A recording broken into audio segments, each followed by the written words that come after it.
Ben, in the Mirror, Theresa Villiers, who was the Environment Minister, had shares in an oil company.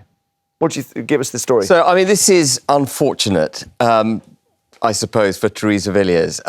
Unfortunate. I've met Theresa, and, you know, I can't obviously attest to her integrity as a result just of having met her a few times. But she strikes me as an honourable, good lady. And this investment she had in Shell, I believe it was managed for her by third-party fund managers.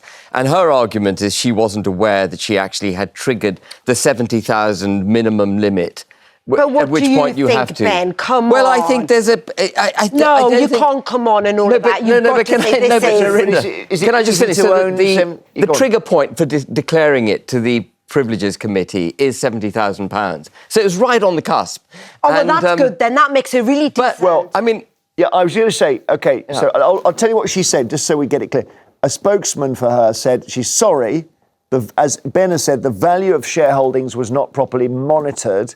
They said she'd previously offered to place her investments into a blind trust, but was told it's not necessary because she didn't personally take investment decisions. As you say, 70 grand is the amount. But surely, if you've even got £20,000 worth of shares in Shell and you're the Environment Secretary... Yeah, it's not good. But I can say one thing.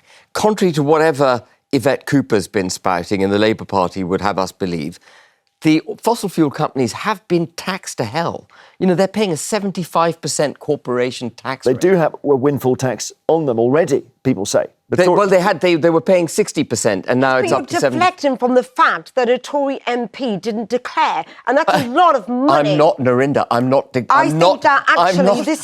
deflecting. If we want to focus on Tory MPs, there are many, many more who are shocking. I mean, let's just talk. Can we go back to Boris Johnson for a second? I know he's not an MP anymore, but when he was an MP, he had to declare £5 million worth of extra earnings, 2.5 million of which came from an agency in New York, which was fronting up money about which we know nothing. We don't. But that's after he became. That's when he started speaking for a living after he was Prime Minister. But he was still an MP. Yes, he was. Yeah. Although he's like Nadine Dorries, not and so necessarily very present. £2.5 million worth of Boris Johnson's wealth, we know nothing about, and that's much more shocking to me. Yeah, but no, hang on. Yeah. If he's just an MP, it's different from the Environment Secretary having shares in Shell. This is like the Health Secretary having shares in Benson and Hedges. It's like it's exactly what it is. Yes. But you know, Shell do a lot for the drive towards net zero. All right. There's a lot of investment in renewables by these fossil fuels. All right. Well, I mean, in the end, they're all going to have to change to do that stuff, aren't they? Shell's going to be a wind turbine company eventually.